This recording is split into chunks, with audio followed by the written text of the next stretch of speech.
Hey, what's going on, everybody? My name is Kelvin Wilson of We Do Movies, and today I want to do a movie review for a film called The Spook Who Sat by the Door. Now, if you haven't heard of this movie, it's only because of two reasons. Number one, you're probably not a fan of the Blaxploitation genre, and it is a film that nobody really knows anyway. Even that, because I do know a lot of people that's well versed in Blaxploitation genres that still haven't seen this movie.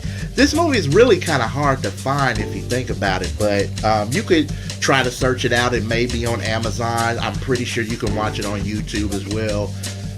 The movie is very different. Like it is lumped into the Blaxploitation genre. This movie came out in 1973, but it's a lot different than what some of the other Blaxploitation films had to offer.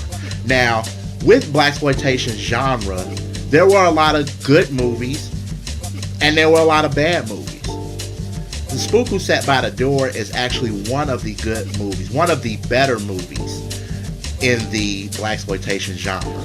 So I'm going to explain a little bit of what this movie basically is. So the CIA decides to recruit African American males to be a part of their program. So they're recruiting all of these black men, but essentially they're only picking one. And that person is Dan Freeman, that's played by Lawrence Cook. And while they train him and teach him everything that they know, combat, explosive, all this training, they basically decide to just put him in a copy room. So basically he is essentially, like what the title says, the spook who sat by the door. So it's basically putting a black face into the place, just so everybody could say, well, the CIA does have an African American there. It's Dan Freeman.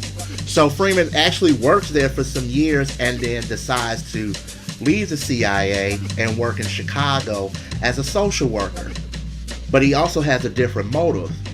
So he starts recruiting young black males who you would probably consider to maybe be in a gang, but he recruits them, teaches them all the things that he learned in the CIA to become black militant or freedom fighters.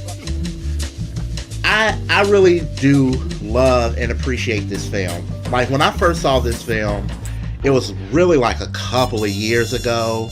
I was invited by one of my friends to go to a screening for this movie, and I got to meet Mr. Sam Greenlee.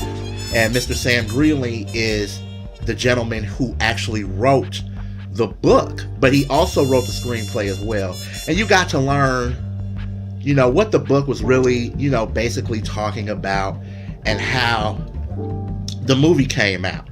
Now, there are stories that, if Blaxploitation films really had a heavy message, it wasn't gonna get a hard sell. So what they would do is they would, cut together these specific scenes. Like Mr. Greenlee told us that when they were cutting the movie, when the movie was being made, they show a lot of the action scenes so it can just be passed off as just the regular black action movie of the Blaxploitation genre.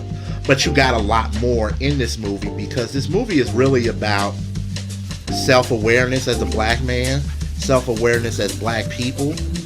Should we become militant? Should we be able to fight and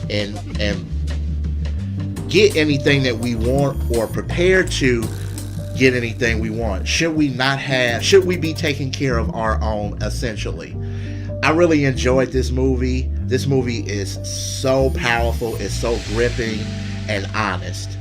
You guys, like I said, please just go out, search for this movie, search Amazon, search Best Buy, search YouTube and other platforms, and guys, check out this movie. And if you want to, comment on this video, tell me what you thought about the movie if you've seen it. You can hit me up on We Do Movies on Facebook. You can also check out our reviews as well, because I do have other reviews that's on the We Do Movies page, as well as my YouTube channel. And I also want to shout out Empress Magazine for allowing me to do this review for you guys. And until then, I'll see you next time. Peace.